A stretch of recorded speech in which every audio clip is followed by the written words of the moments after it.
If we play our game, it's not going to be close. Well, Diego Pavia, you didn't play your game, and Vandy loses 30-14 courtesy of your home Alabama Crimson Tide. And for Petty, most importantly, Alabama covered the spread, and he said it in our text message group chats. Winners covered the spread, and folks, we not only covered the spread, but we beat the Commodores and reminded them they are still Vanderbilt. Welcome in, everyone. Good evening. This is Bama Standard post-game show. Before we get rolling, do us a few favors here. Hit the like button, hit the subscribe button, live chat. Let's get rowdy tonight. And then also, if you are watching on multiple streaming platforms, which I do have it set up this time, Jonathan, I need you to come over to our YouTube channel, subscribe, stay a while, hit that like button. If you're watching the replay, get in the comment section below. Let us know what you think. I'm your host, Justin Riley, and with me, as always, for the post-game festivities is the man who watches the spread very intently and is never shy at hiding his emotions, Daniel Petty, and the man who keeps it all together, keeps me sane during the games, and he is the guy who runs the things behind the scenes that make things work. I said things alive. Either way, Jonathan Lewis is here, folks. What's happening, guys? Petty, I'll let you start. Okay, I'll start with what you introed me as. And yes, for the final minute and a half of the game, I'm like, all right, Vandy, I really need you to play defense here. Get a few stops and let's kick this field goal and cover the spread, because that's what, winners win, champions cover, right? And when DeBoer trotted out the offense there on fourth down, I thought I was going to have a full-blown heart attack. And then that break, and my God, we covered that spread. But, man, more than anything, a great game. Vandy talked a lot of shit going into this game, which I think they're going to learn a lesson. There's one bear you don't poke, and that's the one in Tuscaloosa. They went in with the target on their back. Defense, I thought, played bend, don't break today. I know we're going to go into it, but, a lot of people were complaining. But, man, when plays needed to be made, the defense made plays today, and I thought that was the telltale. And I thought Ty, while there were some plays he missed, I also thought he extended a lot of plays with his legs today and keeping his eyes downfield and avoiding, plays in the backfield. Thought it was still a great game by Ty. Look, Vandy's not your daddy's Vandy. That was still a good team Bama beat today. So this is one you used to pat yourself on the back because, they talked their shit and you popped them. And just a great game. Roll Tide.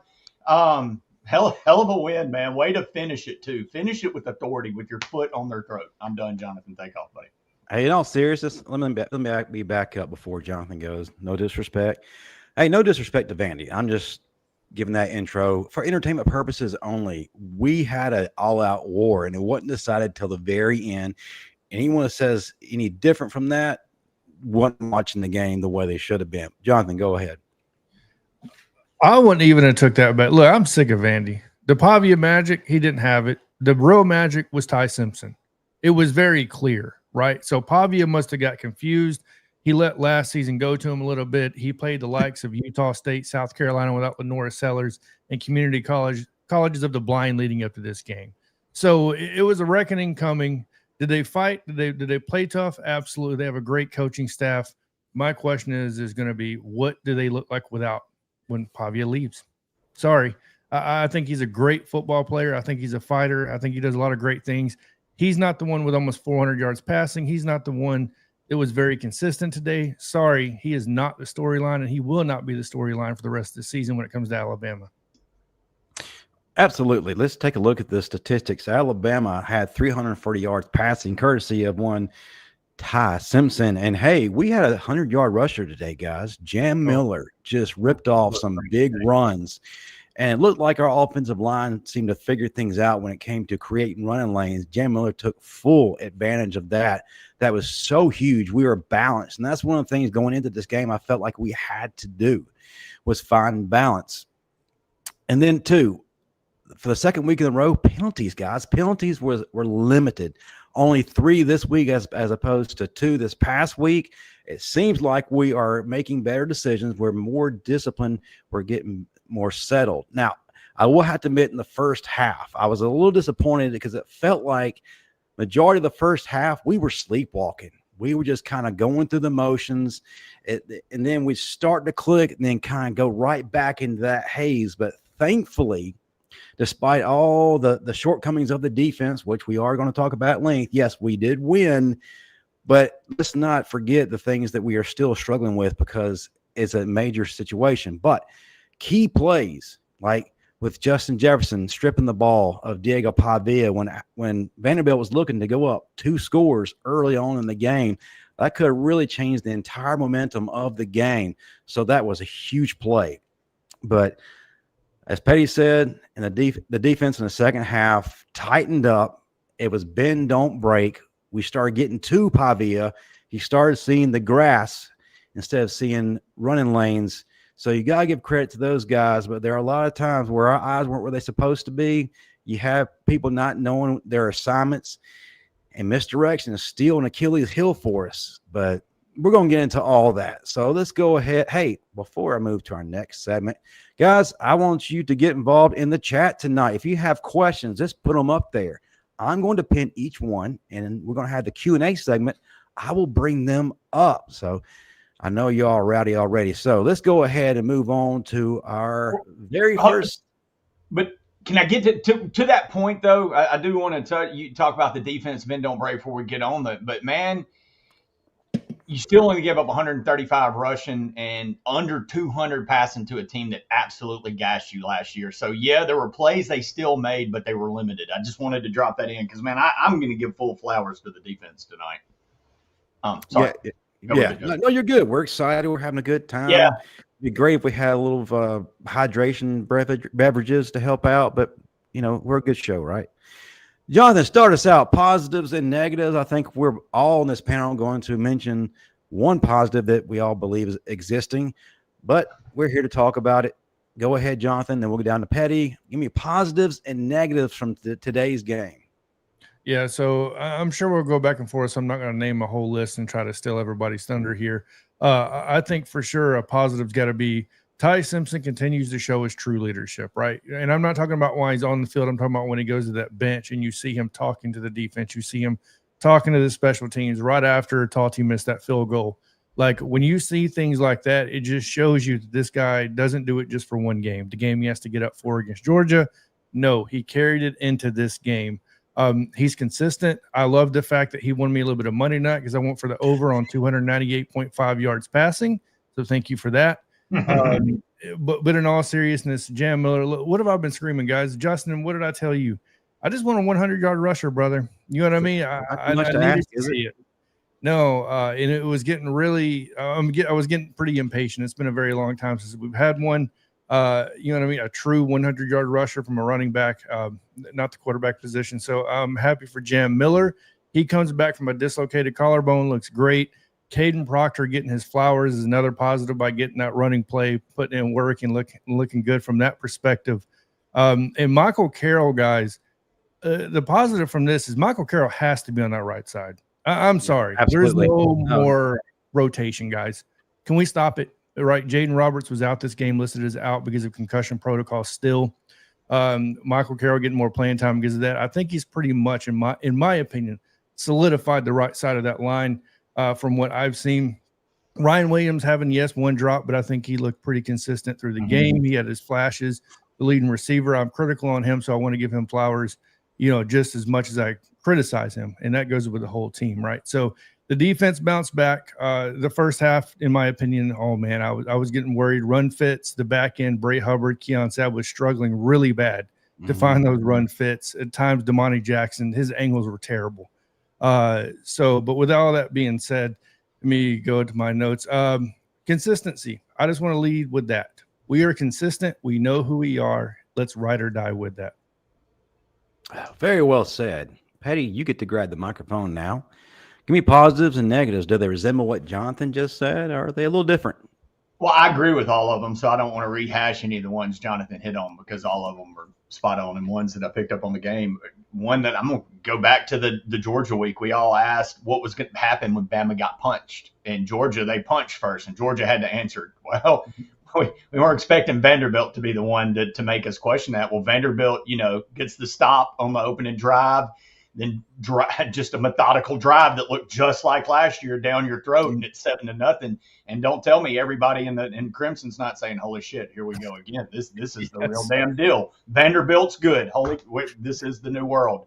But and then it took till halftime for Bama finally kind of gets their footing and settles down. But you settle down and tie the game, and that's where I was impressed, because you didn't let it get away like it did last year. I don't care who it is. This is a new day of football. Vanderbilt is a good football team. And instead of mentally letting it get away, you fought, you settled, and then you took over the ball game. I thought you made a great point. This was Ryan Williams' best game this year. He played a very physical game.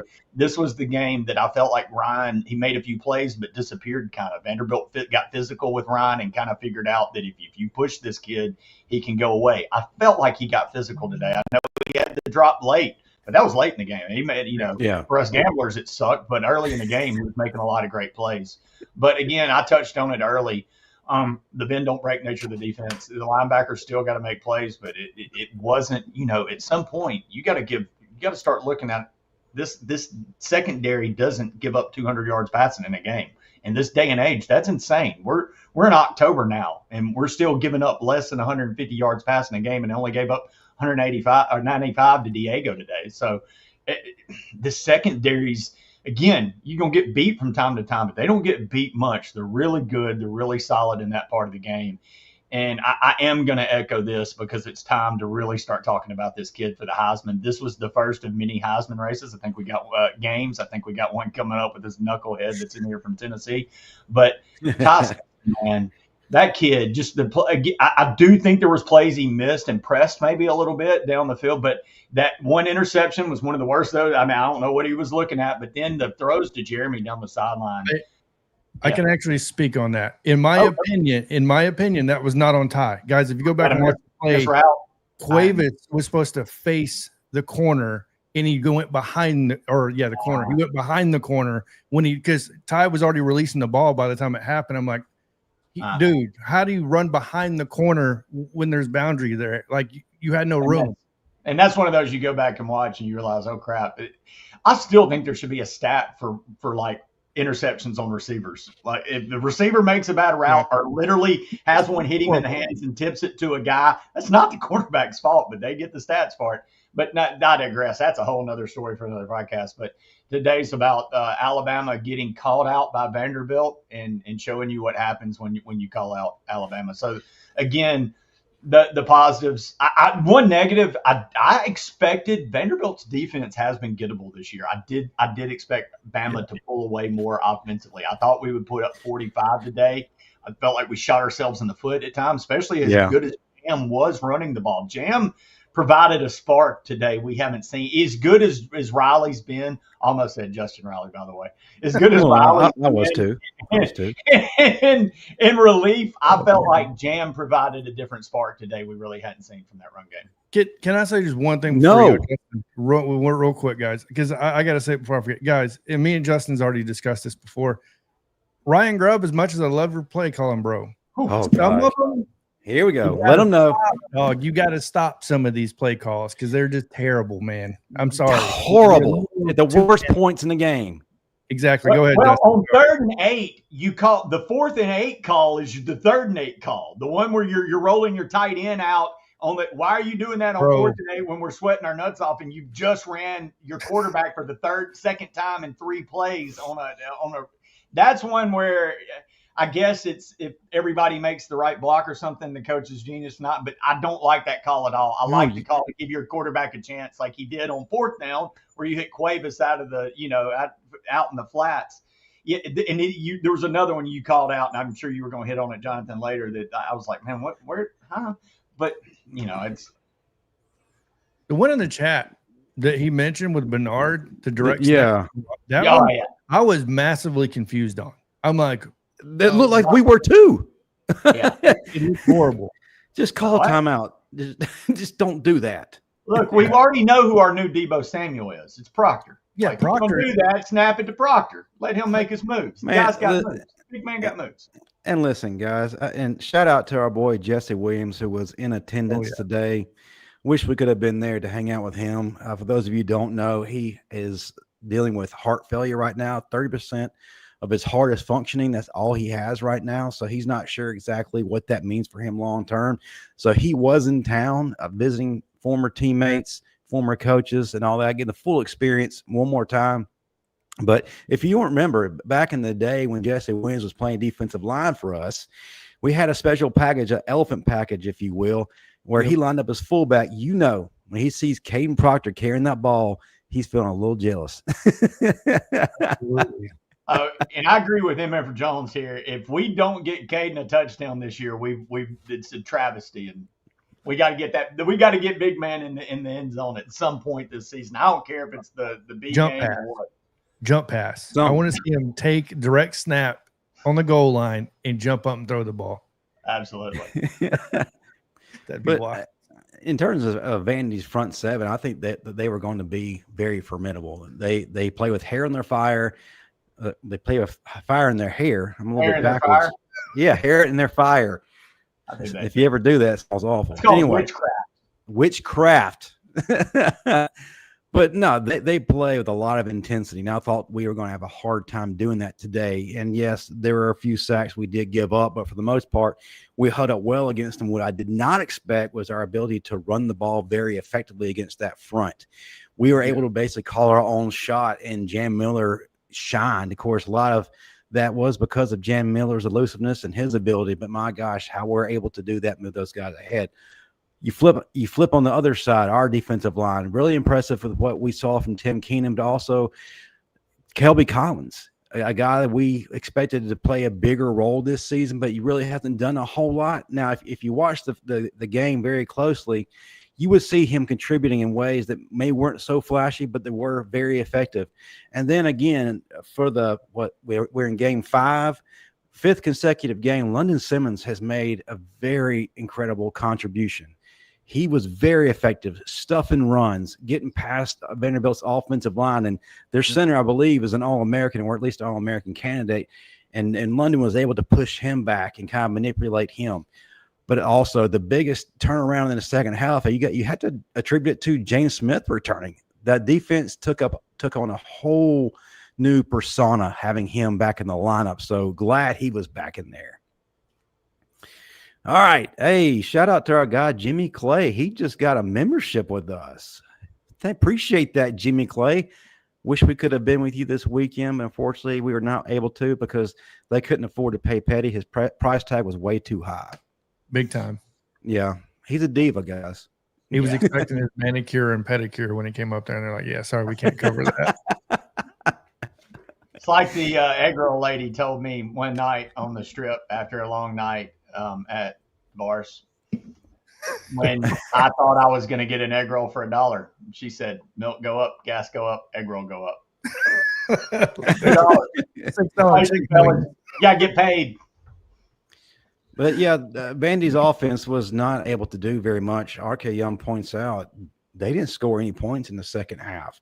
Mm-hmm. And the guys that caused issue for us last year, like Eli Stowers, he was pretty much held in check. You rarely heard his name today. Yeah, he had a couple of first downs here and there. And then Sherrill didn't make much of an impact either. He's a guy who made life a living hell last year. So shout out to our guys in this game who were able to hold Vandy's entire offense in check. Let's go on to our next segment. Well, before we can do that, we got a nice sponsor to shout out.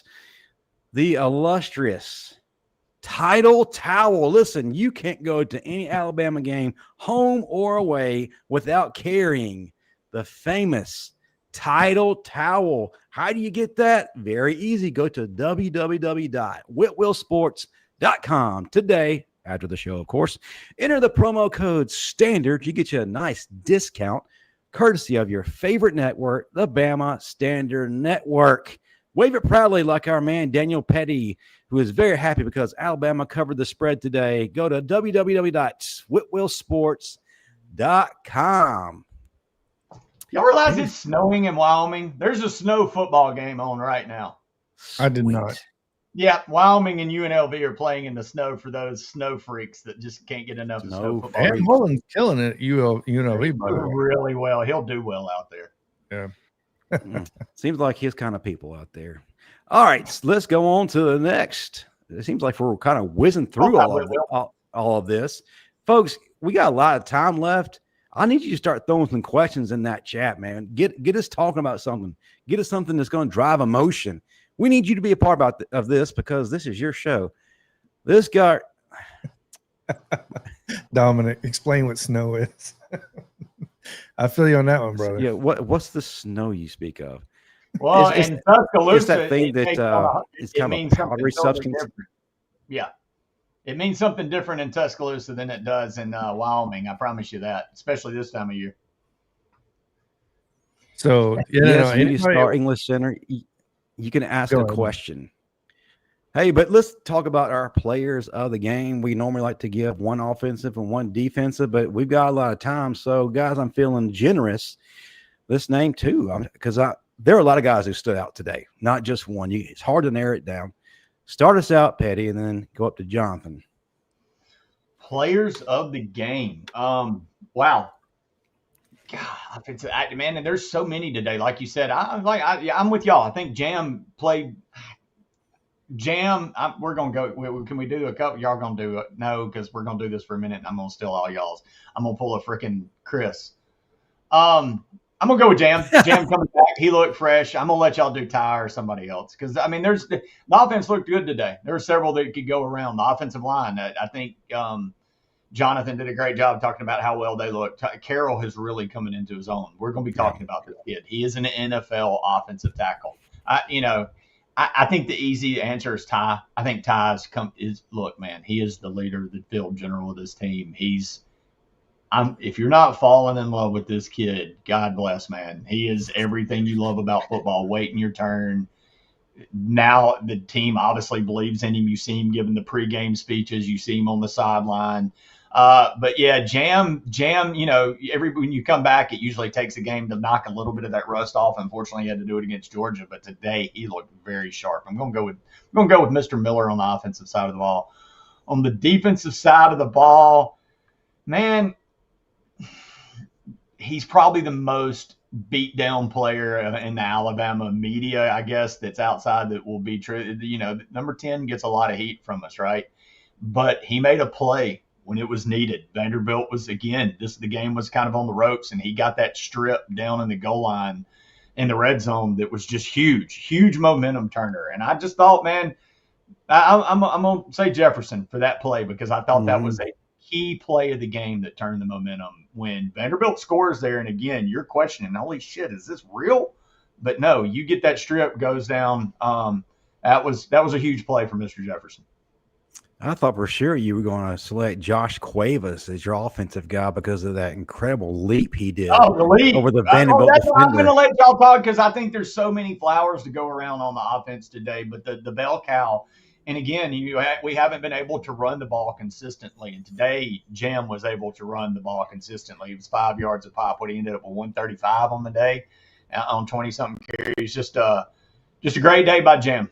But again, a great day. That credit light goes to the offensive line. So I'm going to let you take over, Jonathan. Because that leap reminded me of back in the days when you're at the strip and they're having last call and you were hopping over tables to get that one more pitcher. Or I grabbed that blue drink at the venue and the bouncer's like, no more, sir. And I had to do that one move, jumping over him off that top balcony. It was legend. Wait for it. Dairy. Jonathan. Yeah. All right. So after that corny joke. Yeah. Wow. So no. In all seriousness, with my offensive guy, I'm going to go with somebody that's been the most consistent receiver with us since day one. And it's the guy that's never talked about. And I'm talking about the guy that gets almost the drives rolling every game. Most people think I'm talking about Jeremy Bernard. Talking about Isaiah Horton. Yes. Isaiah Horton consistently gets those grabs when needed to get drives rolling. I don't understand it. I can't explain it. I don't know how it works. I just know it works. The guy really does. I think he's had one drop all season, if that. Very consistent. I mean, just the timing. And by the way, he does a great job blocking. So it's going to throw it out there as well. I'm going with Isaiah Horton on the offense. As far as the defense goes, another guy I feel like that does not get love and is getting better each game, and once again is consistent, is Yonze Pierre. coming off that edge. No kidding. Holding it down, right? Because at the time, our best pass rusher, James Smith, is out the first half because Quay Russaw is out, right, completely. So pretty much it was on James Smith's shoulders the second half. But who's going to carry that load in the first half? Because we didn't really have a true pass rusher whatsoever. Well, James Smith can play that 3 technique. He can actually get after the quarterback. So Yanze Pierre pulling his weight, filling in to help out with that until James Smith got on the field in that second half. And yeah, I have to give flowers to Yanze Pierre. I have to go with that as well, Jonathan. Yanze Pierre defensively, there's no way around it. He was so effective, and it finally seems like he's coming into his own. He's starting to figure out who he is. That groove he's in it. My gosh, when he starts to get towards that ceiling, man, it just makes me giddy. It gives me Will Anderson vibes. Yes, I said it, folks. Other than that, on defense, you have to go with James Smith. Like I said, as soon as he came to the game, everything just changed. It flipped the script. He was dominating. Absolutely love what he was able to contribute. Offensive side, the ball. Don't mean to steal your answer, Jonathan. Isaiah Horton, he's Mr. Consistency. He is the flame. As soon as you ignite it, the offense gets ignited. And I don't think he's had a game where he's caught balls for under 50 yards. So he's not just out there catching 1 or 2 passes. He's making significant catches for a lot of yards and really making the offense go. Then Ty Simpson as well, the field general, the guy that the entire offense just puts their life on his shoulders, guys. He changes everything. When he clicked in that game, everything changed for Alabama offensively. Now, there were times where he started to backtrack a little bit and made some stupid decisions and kind of looked like he did in the Florida State game, but then all of a sudden he reeled it back in. He knew everybody's counting on me. I can't blow this. So he heard the Bama faithful calling his name. He answered the call. And then, too, from a leadership standpoint, my gosh, on that sideline, getting in people's faces, talking to his teammates, his coaches, and everyone, man, absolutely love to see it. So those are our players of the game. Now it's time to turn it over to you, the audience. Are y'all ready for this? Well, it's time to get ready. My favorite segment. We're going to start it off with Tat Lawson, $10 super chat. Thanks for the motivation, Johnny Methball. Oh, man. Kind of amazing how he was all of a sudden appointed his mentor, that's Diego Pavia's mentor, the week of the Alabama game. Sounds to me like he's desperate for attention. Johnny Manziel is the pick-me girl of college football yesteryear. Well, what did he do? He came into A&M back against the wall. Nobody believed A&M would beat Alabama. What did Pavia do last year? No one thought Vanderbilt would beat Alabama. So the stars just aligned to – it makes sense for this to align to bring this dude into Tuscaloosa because him and A.J. McCarron do talk a lot and stuff like that. So it did kind of make sense for all that to kind of fall in line, in my opinion. The one thing that just kind of irritated me was I'm sorry, I get it. Theo Vaughn is a big – I can spend time on this, guys. Not a big fan of him as a guest picker. I thought it fell well short when it came to game day today, which I thought it would, and it did actually come to fruition there. But yeah, and the only reason I say that is it has nothing to do with Theo Vaughn. I think he's a funny guy, but I think the comments Reese Davis made were completely wrong by saying the reason why the game day brought him in was because of his social media following and how he transcended sports. MTV thought they were going to do the same thing by stop playing music videos on a network that was built on that. Now you're getting away from bringing on sports. You know what I mean? Like people that cover sports onto this network because of their social media following. I'm just going to leave it at that. Absolutely right. And if you watch game day, a lot of times it looked like he was lost and off into another world. And he tried to reel himself back in by telling a jokes that fell abysmally, that's a word, flat.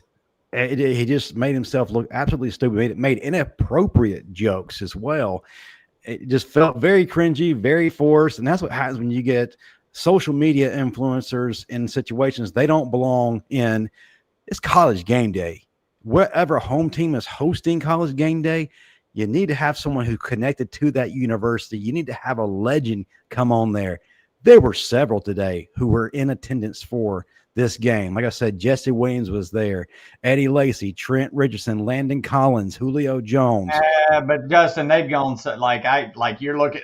Not to stop you, you're looking through a full old 1990s, early 2000s college football fan. They're not going that route at all. They're going the star route. But I do think they missed the mark with this. I mean, this second time we've got a Vanderbilt comedian. We got Nate Bargatze last time. Yep, exactly. He's funny and more relatable to. I'm with y'all. I thought they just missed the mark with this. I don't know why we keep getting Vanderbilt comedians. That's kind of odd.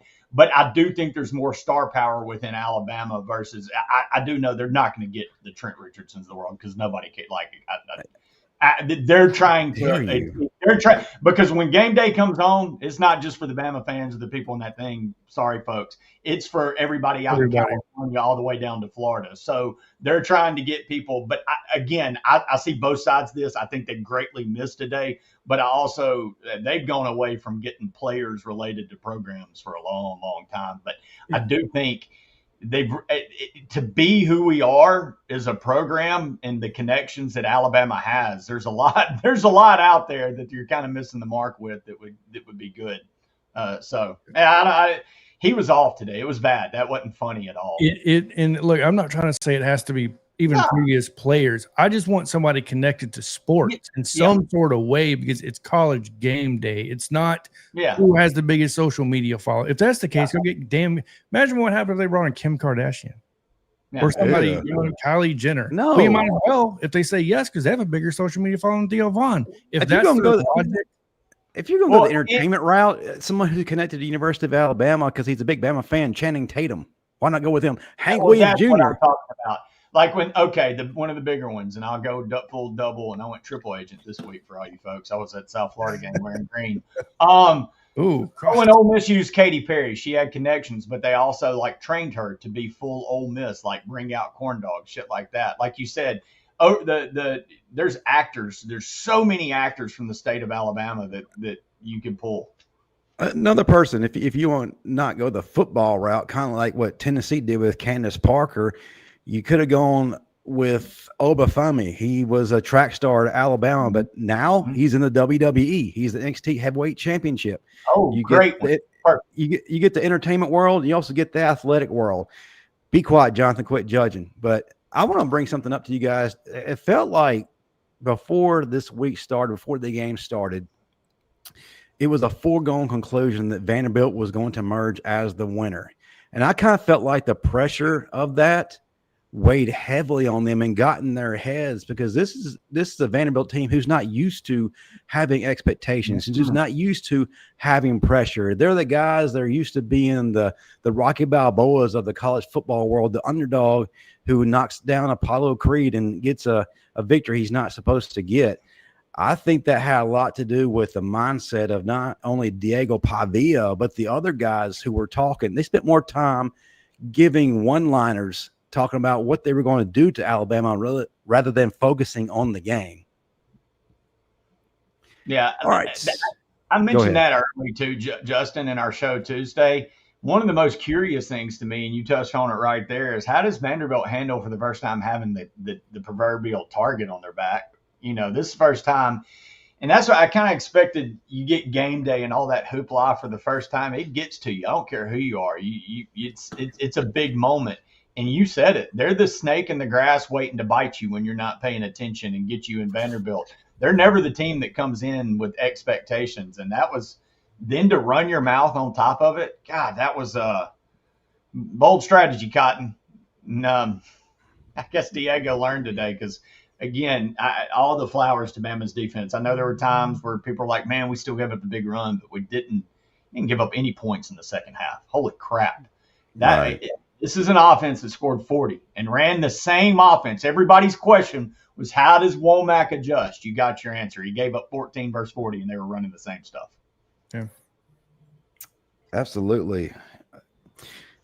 I got a stat I'm going to look at a little bit later as far as time of possession and how many plays that were run because it was very lopsided in Alabama's favor. Yeah, man, just shutting down Vanderbilt completely. All right, we got a celebrity who's a part of this network. On the Block Sports with Coach Carl, James Smith drawing double teams is different. He's the MVP on defense. Yes. Did you notice how pissed off he looked when he finally got in too? Bro. Like he looked mad, and I was like, I saw that in his eye. The camera got him at one time, and he looked extremely pissed, and that made me happy. Well, I thought it was weird that the first drive of the second half they didn't even put him on the field. So I That thought didn't that make was any sense. Yeah, it made none. Like they waited to the second drive for Vandy to get on, and I don't know if that was by design because maybe they scripted the first drive like sometimes they do for the offense in the first half. I don't know the concept behind that, but yeah. Back to what I was saying, Right. Alabama dominated in time of possession, 37-23 to Vanderbilt's 22-37. Alabama's 486 yards total to Vanderbilt's 333. So that made a big difference in how everything played out. Again, shout out to our guy, Jimmy Clay. He's been a member with us for 7 months. Roll Tide roll. We did it.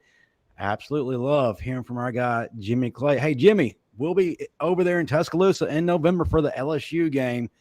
We won't let you down this time. Petty promises.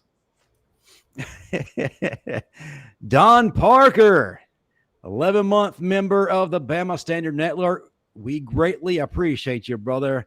And still going. Bama verse all y'all.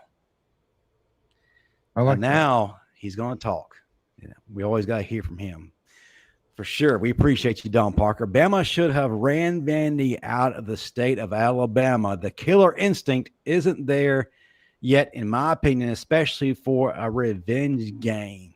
Revenge games aren't always the easiest to win because you still got it in your head what happened last year, and you're still kind of out to prove a point that was a fluke. And there's still some pressure involved. Guys, where do you stand on this? Can I speak real quick on this, guys? Let's be real about something. If you go watch the first half of this game, Vanderbilt whipped our ass in the trenches at times. There's no getting around that. None. Vanderbilt is a real team. They're a good team. Vanderbilt just doesn't have depth. That's when that second half came around. You slowly started to see it eat away, right? So don't get it twisted. Vanderbilt is not Vanderbilt of 10 years ago. Clark Lee has a real team on this field, is going to win plenty of more games, right? So us winning by 9 is nothing to hang your hat down on. I believe, what was the spread, 10.5 on this? I believe 10.5. Well, it moved up to 12.5 before kickoff. Okay, so I wasn't sure if it moved or not. So us covering that spread, I thought, number one, was kind of impressive. And the facts are that when you go and watch the offensive defensive line, they got dogs. That Singh guy, who I'll be honest with you, I don't know much about him. I did my research at the last minute because I was hearing about him. I watched him last week. Yeah. So, I mean, this is actually a real team put together by Clark Lee. I mean, they're not, I get it. Like I said, they played community college of the blind up to this point because South Carolina did not have Lenora Sellers. I'm not trying to be too funny here, but yeah, I think Vandy is still a good team. I think Pavia is a good quarterback. So, and they still need to believe that they are going forward. They need to bounce back from this loss because if you look at their schedule and how some teams are playing right now, Texas, it's very manageable to where they can still have a special season. That was a shot if I've ever heard one. It was a shot. I'm sorry, I missed it. Look, the percentages were there. Like the seed that has come from the Elder Manning has been pretty spot on. This one missed. Arch to this point, and I'm not going to close the book. The kid's still young, but woo, yeah, there's some issues there. He'll stare down a receiver that's got a safety coming over top like it's nobody's business, and still think he can throw the damn thing sidearmed and get it there. It's not going to happen in this league, buddy. Yeah. It's interesting because there's got gettable games, like you said, though, Justin. Yeah, absolutely. All right. Now, Patty, you had to speak him into existence because he's running his mouth already. Jason Calvert. How many touchdowns does Joey Football, that's Joey Aguilar, folks, put on the Gumps Go Big Orange? Nothing sucks like a big orange. Who wants to take this? Jason is fired up. So what do we think? Man, we can't jump ahead because if there's a damn test with Missouri on the road, that's that's snake it. I'm not talking about this game until it's the week of 10. Yeah, we can't talk about it because we got to go get through Pribula, or whatever. It sounds like a damn geometry subject. But the guy is better than Joey Aguilar, by the way, Franklin. And Missouri, if you're not paying attention, man, I know Kiffin and Ole Miss get a lot of the press for the new up-and-coming team in the SEC, but the one that's doing it the exact same way is Dirk Drinkwitz at Missouri. Man, Absolutely. they are and going up there. This is a tough task. 11 a.m. too. The Jefferson Pilot time slot. The Jefferson Pilot bites you in the ass time of the week. That is the game where you don't want to go on the road and play. Yeah, we're not talking about you yet, Jason, but we'll get there because Aguilar's putting up some numbers, man. Tennessee. That's what's crazy, and I'll get to for 1 second. If a field goal goes 3 yards left in that game against Georgia, we're having a whole different conversation about Tennessee right now. They're a top, Yes, 7 program, 5 program and Joey is in the Heisman conversation. Absolutely. In the Should league. be. But no, like Jonathan said, that's for another day. We can't get to the third Saturday till we get through Missouri because it's not just going up to Missouri anymore. Son of a bitch, that is going to be they're better than Vanderbilt. And that's you can argue saying that. That's you saying that. Oh, but you don't think they're better than Vanderbilt? I don't. I do. The reason why is because every time I can spend a whole segment on this, guys. Every time I get this hype train gets behind Eli, it falls short. Every damn time. And I'm done talking. They're 26-5 in their last 31 games. It's pretty good. Well, yeah, I guess top 10 teams, 15, 25. Give me those interrupt me one more damn time. Sorry. I'm going to get hyped on there. I mean, listen, don't discount what he's doing over there. And the fact is, it's in his house. If it was in Tuscaloosa, I feel a lot better. Have they beaten anybody credible? No, they beat South Carolina. But, folks, if you haven't watched Missouri, they do like to run the ball. And where we have struggles with, the run fits, keeping our eyes where they're supposed to be. If we go in there cocky, it's not going to be good for us. So they're going to be a formidable foe. We'll get to them in the going forward segment, our final thought segment. We got more folks to talk to. Dominic Ferreira. How about London Simmons, friend of the show? That kid is going to be a star. So proud of this guy. Absolutely just over the moon. Can't gush enough about him. Shout out to his mama, Samantha Hennessy, as well. She's there. We've been talking each week, and listen, this kid's going to be a stud when it's all said and done. Yep. Justin Jarrell, what about the targeting no call? Referring to the hit against Ryan Williams. Sorry, I can't agree. Like I didn't think it was a targeting. He came in on the shoulder. Took off. Yeah. Yeah, I don't. That would be very ticky-tack to call that target because he led with his shoulders. And me, I don't know. I mean, everybody has anything. I think he tried to lead and missed, to be honest, but I don't think it was targeting. Oh, you got another person to get to. Let's see. Forever Mine Ever. Interesting. We still need coached. And not happy with win. Poor offensive play calling. And on a positive side, defense is starting to grow up, but still need a better defensive coach. Sometimes it also falls on the Jimmies and Joes. Yep. You know, you can coach them up all day. You can even lead them to where they're supposed to be, but it's ultimately up to them to be at that right place and execute. So, guys, what do you think? Before we move forward, a lot of I guess disdain is going towards Coach Womack. Disdain is going towards players. Where does it fall? Is it one particular side? Is it both sides? Are we misevaluating? Let's touch on that. Jonathan, you want to start? I think it's a combination. Yeah, I think it's a combination of everything. I think it's a combination of Ryan Grubb is a first-year guy at Alabama now, right, with Nick Sheridan back coaching the QBs, right? We already know that. Kane Womack's in the second year with his defense. But, guys, for the people out there saying, when is this 4-2-5 going to not work in the SEC and blah, blah, blah, the 4-2-5 has been in the SEC for years under Saban. It was actually a 3-4. It was just called a nickel defense. Nickel. with the You start. had it on Madden in 1992. Yeah. So the guys, we got to stop with the 4-2-5 not working in the SEC because we won championships with the 4-2-5, right? So under Saban. But at the end of the day, when it comes down to it, I think it's a combination of everything. I think it's a combination of a lot of these players were not recruited to play in this system, period. Right. Not. You know what I mean? Like Kane Womack was not their guy. And I think that does play a role at the end of the day. And I get it. Some of these guys want to be loyal to Alabama and not just run because the coach left, because Nick Saban left. And I mean, hell, if there was a time to leave, it would have been when Kevin Steele left Alabama, in 2023. In my opinion, I thought he was one of the biggest improvements on the defensive side in a while. Oh, absolutely. Especially from Pete Golding. No offense, Ole Miss, and who seems to have found himself over there. Thanks, Petty. But, yeah. Good job. Well, back in these work, but either way, that's for subject two. I got to take a shot, Petty. I got to take some shot. All right, Petty, your shot, your chance before we move on to the next question. On what? Where do you place the blame? Is it on the coach? Oh, the Jimmys and Jimmys and Man, I Joes? got sidetracked. I'm amazed at the Golding. Like, I think Pete Golding's probably one of the best defensive coordinators in college football. And Oh my God! Mind blown because it does. Back to Alabama, Petty. Back to Alabama.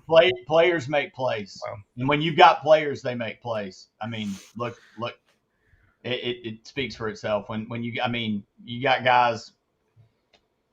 I don't think it's Womack. I think you give Womack the players, you got a top defense. Again, I'm on the coach's side of this. I think people, I think fans think they know a lot of times, and these guys got these jobs not by being morons, but when you don't have certain players, and we don't have the depth we used to. Like Bama's third string would start it at most people's. It would have started at most SEC schools in the whole Saban era, and Bama doesn't have that depth anymore. You're not going to have perfect. Everybody's wanting perfect. Perfect's over. So is it, man, why did they screw this up? Because people aren't going to make that. I mean, even the best offensive coordinators make dumbass calls. Sometimes they make dumbass calls and great players make great plays, and that dumbass call works. But the fan season, it's like, man, that's the greatest call I've ever seen. No, and it was a dumbass call, but a freak made a play. Sometimes they make a great call and a freak screws up, and you're like, well, that was stupid as shit. I don't – it's, again – so poetic. Yeah, I'll be as poetic as hell. A lot of it's I mean, not to get on players. These guys make $1 million, but players screw up a lot. You know, I watch them do it routinely, and I mean, the guys get out of position. But you know, now the deal is just make more plays. And right now, Bama is making more plays. The defense is play again. Haven't given up over 200 yards passing in a game this year. I don't think has it happened in a game. Nope. I don't get this. October. I don't give a shit who your schedule is. We're in October and haven't given up 200 yards passing. That's good defense. It is. So, but when Diego breaks out or they do that little slip screen and it makes a play and somebody's eyes are in a different position, they made a play. That's, again, hats to the other guys. They're trying to. Absolutely. We'll remind everyone who is watching on other platforms, come on over to the Bama Standard Network YouTube channel. Subscribe to us. Like this video and come be a part of the family full-time on our YouTube channel. Nelson, do y'all think Womack will ever stop being stubborn and adjust to feeling the run better? That's tough, man, because we have been struggling against the run even the last 2 years under Saban. Yeah. So this is not a new thing, but it's been a while since I can think that we've been gashed as much as we've been gashed. This year, in my opinion, has been more than last season. And I'm talking about big plays against Alabama as far as running the ball. Bowens ate us alive last week with Georgia. Mm-hmm. I don't know if it's now. I got a question to you guys and in the comment section, guys. Do we think we're playing the true bend don't break, and we're just going to allow those plays to happen and hope that something will cause a turnover, or can they be patient, whatever that may look like? Or is it truly our guys just don't understand run fits? Because that first half, Bray Hubbard and Keon Sabb were caught out of position horribly multiple times, right? And just like you said, Petty, it's not always about the coaches. Like, you can only position these guys, put them in the chance to be successful, right, or whatever you want to call it, so many times, and they got to end up making the plays too. So I don't know, man. I'm just tired of seeing us getting ran on, though. I am. I think there may be a little bit of both because Womack's defense and this comes from his dad, and I do know this for a fact because I've followed this defense now for 16 years. It's taught to make turnovers, not so much create havoc or sacks. It's to get interceptions, create fumbles. So a lot of that you do end up, and I don't like it. Like you'll hear Marvin go off on this because that gets away from that old school. But on the flip side, I do think there is elements of you're still doing the basics of run fits and that aren't getting there or getting done, and that's where people get upset with a certain guy that made a huge play that turned the game around because that's where he really struggles in the run game. I don't want to get on him tonight because he made a hell of a play, and then I'm going to give him his flowers tonight. He'll play good, but he struggles on that side of the football. So a lot of it's defense, but a lot of it, you I just put 7 linebackers from Alabama in my head at the same time and couldn't spit one of them out. But one of 7 linebackers that we've all grown up loving in that position, and the run game looks a lot different. Tubbs Nels says that you sound like Tyler Siskey, Petty. We talk way too much. That's my problem. Yeah, I do agree. You sit and listen to these guys talk, and that's when you feel dumb. Like we sit here. I love doing this. We're breaking down football, but we don't know like what that dude knows. He's forgotten more about football, and he's not. And I love Siskey. He's not one of the greatest coaches. If he was one of the greatest coaches, he's a good coach. He's a good football coach. He knows his shit. He's actually a great coach, and he knows the damn game. But there's, a lot. You learn real quick that there's a lot of those guys out there, and some even better than Siskey that aren't winning and getting beat by Florida today or about to get ran out of Florida, who Nick Saban really reveres, by the way, is one Sunbelt Billy. He Billy Napier next to Dan Lanning and Kirby Smart were Nick Saban's golden child of coordinators, and this guy's about to get ran out of Florida. So I am a little on Siskey in that regard because quit spending $30 million to get rid of coach, give him a $30 million roster. And a greatest example of all, it's happening right now. Who does everybody say is, man, Miami might be the best team in the country? They're still ran by a damn caveman, and it's going to cost them. Because 2 years ago, everybody hated Cristobal because he wouldn't defend his team. He was still living in the 80s and 90s in the way he was coaching. But Miami went full bore. Everybody talks about Ole Miss and Texas Tech and certain schools going in on the NIL. Nobody's doing it like Miami. They've done it so well, they've made a caveman that is basically Ed Orgeron 2.0. Everybody's forgot how dumbass of a coach this guy is. Cristobal's still a horrible coach. Watch them play. Miami wins in spite of Cristobal a lot of time because they have so much damn talent. So, again, you get a guy like Cristobal or Ed Orgeron enough talent and the right coaches around them. And so I'm sorry, that's a whole long diatribe of Siskey has kind of infected me in that way. I do feel that way. Nick Saban said it. Saban, the greatest coach of all time, said, I'm not real good at coaching bad football players. That's the biggest circle I've ever seen in my life. You're saying that Cristobal is essentially the Les Miles of Miami football. Cool. All right, let's get to some more people. We got a lot more left. I'm done ranting. We got to get to them. Whitwell Sports, will Pavia and Manziel be on the strip tonight? More than likely. Let's see. The elephant in the room, college football talk. Thank you for watching. Ryan Williams is playing scared football, catching with his chest. I thought he was elite. He's our 4th best wide receiver at best. We tend to agree. As far as I'll let John. John, go for it, buddy. I'll be honest with you. I was impressed with him this game. He had 1 drop. Yeah. Right. But this game, I saw him blocking. I saw him more engaged. And I saw him more involved with Ty Simpson and the offensive players as a whole. So, like I said, I critique this dude every week about as hard as I do anybody else. But I've really been on him this season since that Florida State game, him and Bray Hubbard both. So I have to give it to him this game. He, in my opinion, he played a hell of a game, in my opinion. I agree with you, Jonathan, and I'm staying steadfast to the same critique I've had of him.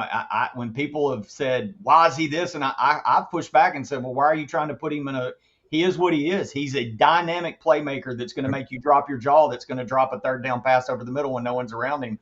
Let's just give him what he is. He's that. But there's going to be time again, and tonight's one of those nights where he didn't have the drops until that very one late. But I'm with you, Jonathan. He played a really tough, gritty game tonight, and that's why I think we've met because of those jaw dropping plays and the age and the media. oh my God, this 17-year-old runs a 4 flat and he's got body control of an angel ballerina, and he did. But they overlooked some of the misgivings of a 17-year-old learning to play SEC football. So we put him on this mythical pedestal, like Arch Manning. And when you don't reach it, then it's like, holy shit, what's wrong? He's not as good. Well, no, he isn't. You just put him somewhere where he wasn't. He's a hell of an athlete, one of the best. His body control is amazing, but he's got some hand issues. So, again, he's a great receiver, going to make great plays, and there's going to be a time or two where he drops the ball, which I thought the drops were down tonight. Bernard had one, and Williams had one, and I don't remember another one. Had one as well. Okay, yeah. so that being said, another positive in the night. The drops were down. Ryan Williams plays up to potential and he does so consistently, he can be arguably the best wide receiver on the team. But that's what we need to see as fans, the consistency every game, no matter who we're playing at the most critical times. Be that dude. The ball's not going your way, still go all out effort. Whatever you do, whether it's run blocking, route running, whatever. Be consistent. Don't go on a disappearing act, and we got to play Where's Waldo of Alabama football. All right. Whitwell Sports was Walmart experimenting in the first half? No, 3 down linemen. It was simple as 3 down linemen brought one bandit off the edge, and we were getting out muscled up front. There was no experiment, front, but they just were winning. They were winning those one-on-ones.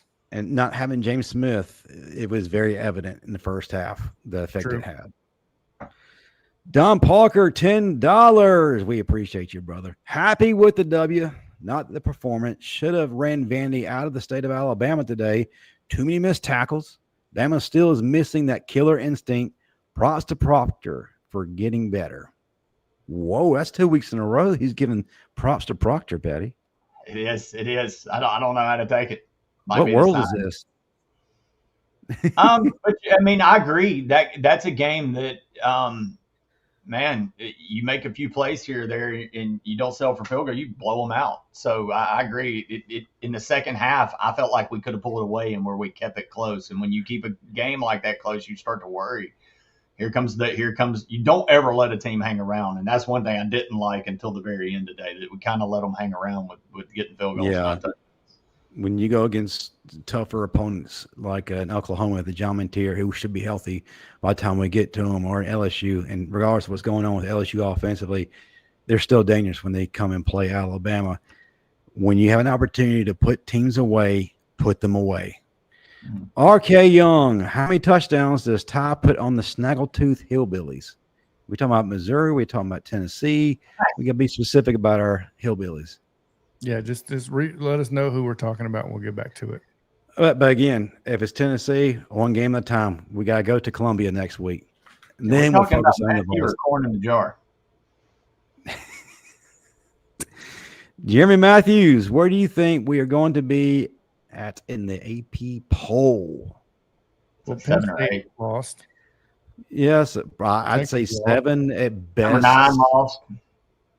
I'd Texas say lost. Penn State. Who else? 7. I'd say 7. 7. 7's good. Probably 7. That sounds okay. We got QLE 32. Dijon Lay played lights out. Hey, he did make some very good plays today. Only time I kind of was a little displeased when he had his eyes caught in the backfield and led to some conversions. But other than that, as a whole, he was good. Look, I want to say this. Freshmen are rarely as advertised, and very rarely are you 2 for 2 as advertised when it comes to super freaks. You're like, yeah, they're super freak, but then the season starts like, oh, yeah, they're still a kid. They got to grow a little bit, right? Man, Brooks and Dijon Lee, they were as advertised. As the box said, when you pulled them out of the package, they are that. I cannot wait for Lotzero Brooks to have that breakout game. I feel like it's going to be huge. Yeah, it's coming. All right, Brooks, so we got – this is not working for me here. Okay, there we go. All right, Anthony Beck, $1.99. Appreciate you. Go Gators. Horns down. Anthony Beck, for sure, one of my boys. I appreciate you getting on here, man. From I believe it's Inside the Swamp. Make sure to put the name of your program in there. Man, look, I've been the guy since I would say Napier got to Florida to said, be patient with Napier, be patient with Napier. And then about 2 weeks ago, I said, stop being patient with Napier. Stop. I give up. I tried for y'all. Yes, but I'll be honest with you, I don't know what to take from Florida beating Texas. I didn't think Texas was as advertised, to be honest with you, in the first place. Manning flexing on, there we go. He put it up there. The Swamp Inside Florida Athletics is our podcast. Great podcast, so make sure everybody go check that out. But flexing on Sam Houston State, get out of here, bro. You go in the Swamp. I'll be honest, and I am connected to, a lot of Mississippi, and I got texts from so many people, and even Tennessee was like, I've never seen a Manning act like that. And I'm like, man, I ain't either, man. And then man up, Sam Houston State, like who the hell, buddy, we're in for it. We may have found the dud. Yeah, and I don't blame you, Anthony, because the facts are this is you can't win 6 or 7 games every year and then just have one key win, right? No. You're Florida. No. You should be contending for something, not hoping you can just get one key win a year. Well, in the whole we've got the toughest schedule of all time excuse doesn't work when what Jonathan just said, when you're supposed to be the team on the schedule that scares people, not the one that, oh my God, my schedule's tough. It's supposed to be, oh shit, we got to play Florida. So no, it's the fear factor's not there. Your defense it won you a game today because it was kind of almost a mirror team, and your offense played better. Shoot, worst offense in the SEC going into it, but Florida had 250 yards against that vaunted Texas defense in the first half. So, and Texas had like 160. So props to Florida's defense. But Jonathan's right. You can't just win one a year. Billy's got to do this more consistently. All right, we got one more statement from an audience member, which will actually be a good way to close out this segment before we give our final thoughts. And it's from Jason Haywood. Were we perfect? No. Did we make progress? Most definitely. Good things happen when you make adjustments and respond, and when you get punched first. Proud of the boys today, RTR. Great, absolutely. That's the thing, man. Let's not look past a very good Vandy team, and Georgia didn't throw the first punch. Bama did. Vandy did, in the response today. You can only take so much positive. We're in an era. You go 1-0 and you get to 10. That's all that freaking matters, and that's on pace. And let's be honest, guys. The days of glorious murder ball or joyless murder ball, are essentially gone unless you're playing a weaker opponent. Yeah, everybody's competitive. Like an ugly win right now. Ask Texas A&M, who's currently down to Mississippi State at home as a 14-point favorite, if they'll just take an ugly win tonight. You're dead on, Justin. Right, like 1-0 and 10.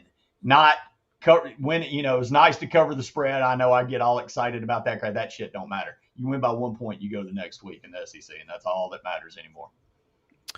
All right, folks, we're starting to go into overtime, and we appreciate everyone for hanging out with us tonight. Appreciate all the comments, all the interaction. We have other games we got to watch for sure, and we don't want to manipulate all of your time. So what we're going to do now, our final segment is indeed our final thoughts of today, and mixed with what we kind of expect going forward. Like I said, Missouri is on the slate next. We're going to Columbia, the Jefferson Pilot Sports Time. It could be tricky, could be a trap game, but then again, like we just said, every game, every week is a trap game. You got to be playing your best at all times. So, Patty, start us out with your final thoughts, then Jonathan, and I'll close us out. Again, I know people, after it was over, in looking retrospectively, man, we should have blown them out, but I thought it was a good football game today. Again, it was a team that was running their mouth. They put 40 on you last year. You can't look at the name on the side of the helmet anymore. It's not that era of football. You got to look at where we are and where we are now. That was the 16th ranked football team who beat you handily and was running their mouth. And you came in, you played hella defense. You shut them out in the second half. You showed, again, man, you showed some grit to me today. This team keeps getting better and better. And when you've got a leader like Ty Simpson running things, every team in this league has a wart. If not, most of them have multiple warts. Every one of them. There's no more Bama, Georgia, and then these unstoppable machines. But when you've got a leader like Ty Simpson, I think you got a leg up even with the warts you have, because not everybody's got that right now. Not everybody's got a Ty Simpson that's doing what he's doing. So again, I said 1-0 is the goal, and 10.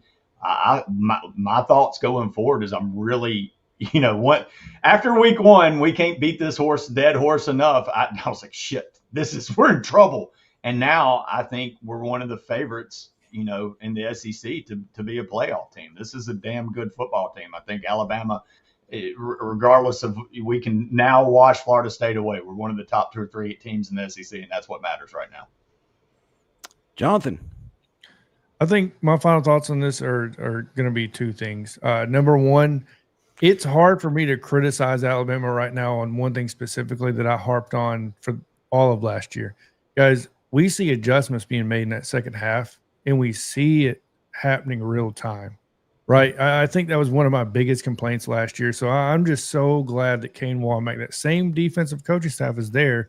You know what I mean? Jason Jones looks good. You know what I mean? Coming in, doing his thing. I just feel like the adjustments are there. I'm really happy to see that. Outside the Florida State game, I think it was just a letdown across the board, and those are going to happen every now and then. It's just a part of the game. But the second thing to me is it feels like the team is having fun now. You see Caden Proctor get passed. You see Caden Proctor get handed the ball. And it's not just about winning games and, we didn't win by 30. We're watching the game and seeing the players actively having fun. We're actively seeing Ty Simpson be a leader and still have fun with the offense, defense, and special teams. It's just nice to see people having fun and playing football, plain and simple. Absolutely. Going into this game, I was one of many who wanted it very bad because of what we did last year. Half-ass effort and just getting absolutely embarrassed on national television. And we really didn't bounce back as far as attitude-wise, buy-in with the coaching staff. And I got a little nervous watching this against Florida State, and those things started to resurface again. And you start to ask questions. Well, I feel like a lot of that is starting to slowly fade away. I wanted to beat Vandy by a lot today, but sometimes you just got to win ugly. You got to outlast people, revenge game or not. Listen, we beat Georgia last week. So what? We beat them last year. What did that get us? Did we get to an SEC championship? No. Did we get to the playoffs? Absolutely not. Did we win our bowl game? No. We stunk the place up.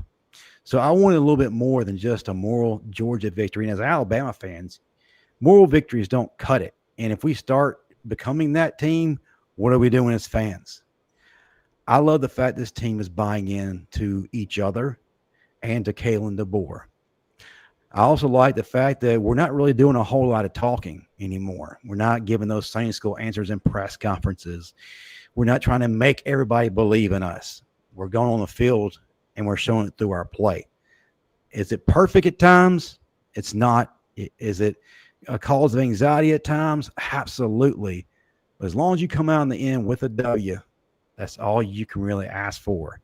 And next week, I want to see us continue to make growth happen and changes in a positive light happen for us. I want us to continue to shut down the Bama can't play on the road myth. Well, it was a reality, but let's make it a myth by going to Columbia, handling our business, and then get ready for the third Saturday in October. Real quick, Big Bill from New York, $5. I think the game is closer than the score. Well, absolutely was. But these kids are improving in front of our eyes. Roll Tide roll. Thank you, Bill. We appreciate you. Bill, it was closer than the score, but when you go cash that ticket in at Vegas, it doesn't matter because they covered the spread, regardless of what the field showed. All right. Before we go, what we like to do, we like to go around the entire room, which by entire, I mean 3 people, and we're going to share our social media. We'll pack one that's now 3. Oh, man, wait. They don't want to see us go just yet. Y'all want me to get up and dance and sling my shirt around or something? You could because they're throwing money our way. Don Parker, another $2. I wanted to see Bama make that ass quit. Actually, we did. I think they did. Yeah, we took their will from them. Took their will, baby. 0 points in the second half. I'm not saying they quit, but we definitely stripped them. We really want to see Texas Tech cover because then we're talking parlays if you want to talk about what you want to see, Don. The Red Raiders. Last but not least, another $10 coming from Danko Hawkins. We greatly appreciate you. Thank you so much. Well done, Danko. We never ask for people to give, but when they do, we're very appreciative. Hey, all we ask is you show up every week. That's all we need from you guys. But yeah, real quick, let's go around the room. Let's tell folks how they can find us on social media and then what we got coming up. Start us out, Jonathan, and then go down to Petty. So obviously, Jonathan Lewis, you can find me on Twitter or X at JLewis85. It's going to be in the scrolling thing there below or in the description as well. We got some exciting stuff, a morning show possibly brewing daily Monday through Friday here soon, but that will be something in the future to talk about. I'm Daniel Petty, never short on words until it's my time to say something in this moment. Petty_Daniel on X. You can find me on Tuesday nights here at the Bama Standard 6-7 Central. And then after that, I'm with my knuckleheads on the Final Whistle hosting that motley crew, which is what it probably should be called, Motley Crew Part 2. But I'll be honest, we're cleaning up. We're like an old rusty car with some rusties on it, but check them out. Those guys are always entertaining. Other than that, and then whenever Jonathan and the king here, Justin, tell me, Petty, get on here and record a video. I do as they tell me. So you'll see me pop up on some random videos throughout the week talking a little bit of Alabama football. Hey, speaking of the Final Whistle, folks, we had a Chris James sighting yesterday. He made a video with yours truly here on the network talking about Vandy, and we really should be worried about them. So if you missed that, go back and see Mr. Chris James because he's been on a hiatus. He's a coach, and that takes up a lot of time. But anyway, we've been here way too long. We're so grateful for everyone who's been a part of this show tonight and a part of our network week after week, day after day, supporting all that we have. Tune in to the Bama Standard on Tuesday night, the flagship show, 6 p.m. Central, 7 p.m. Eastern. We're going to start things out, getting Marvin's immediate reaction. And if you're not familiar with that, then you need to make yourself very familiar because it's probably the most entertaining 5 to 7 minutes that you'll ever see. And then we're going to be talking about Missouri. Haven't lined up a guest just yet, but we're always bringing quality guests, as you know. But that's going to do it for all of us here. The Bama Standard post-game show. Vandy goes down to Alabama 30-14. Ty Simpson shines. Jam Miller shines. But more importantly, the Crimson Tide are shining. We will see you come Tuesday night. Roll Tide, everyone. Anchored down indeed. Pavia who? Roll down Tide.